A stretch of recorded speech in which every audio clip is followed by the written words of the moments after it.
Allahu Allahu Allahu Allah.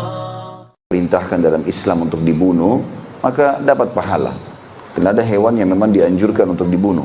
Ada 7 jenis hewan yang harus dibunuh. Ya. Di antaranya hadis sahih menjelaskan ada 5 hewan. Ini hadis pertama, nanti kita tambah dengan 2 hewan yang lain.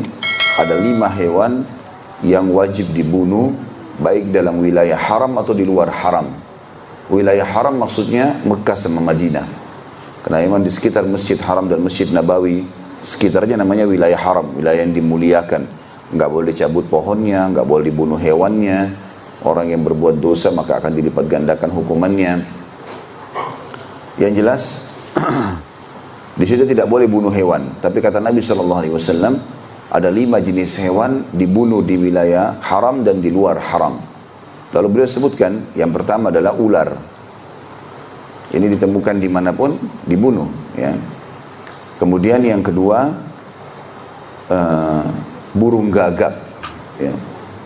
Dalam riwayat ini dikatakan burung gagak yang bagian dadanya berbulu putih. Yang ketiga, itu anjing buas. Yang keempat, raja wali. Ya.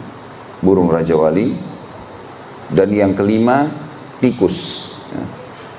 Hewan ini 5 bukan cuma boleh membunuhnya, tapi dianjurkan dan diwajibkan membunuhnya. Dan dalam bab sholat, kata Nabi SAW, bunuhlah ular dan kalajengking walaupun kalian dalam keadaan sholat. Karena 2 hewan ini buruk. Ya. Itu tadi 5 hewan itu, kemudian hewan yang ke-6 adalah kalajengking dalam riwayat lain, dan hewan yang ke-7 adalah cecak. Kalau cecak bahkan disebutkan keutamaan pahalanya. Yang kata Nabi SAW, siapa yang membunuh cecak maka dia akan mendapatkan 100 pahala. Makanya Aisyah radhiyallahu anha memiliki cambuk khusus untuk membunuh hewan ini. Ya. Dan ini hikmah Allah SWT. Jadi tidak selamanya apa yang Allah perintahkan atau Allah larang kita harus mencari tahu kenapanya, lalu kita kerjakan. Kalau terdapat setelah itu hikmah-hikmah, maka itu tentu saja kita mengambilnya. Kalau tidak ada, tetap kita imani kalau ini perintah bagian dari syariat kita. Sebagaimana kalau babi diharamkan. Masalah nanti ditemukan, oh dia diharamkan karena ada cacing pita, ada ini, ada itu. Itu karenanya adalah sebuah tambahan. Karena tidak ditemukan itu pun tetap kita menganggap babi haram. Kalau ada yang bertanya, lalu kenapa Allah ciptakan? Ya Allah yang menguji hambanya. Ini saya haramkan, ini saya perintahkan, ini saya larang. Patuh nggak? Gitu. Ya, seperti itulah. Bukankah sering saya kasih contoh kalau kita kerja di perusahaan pun ada peraturan-peraturan.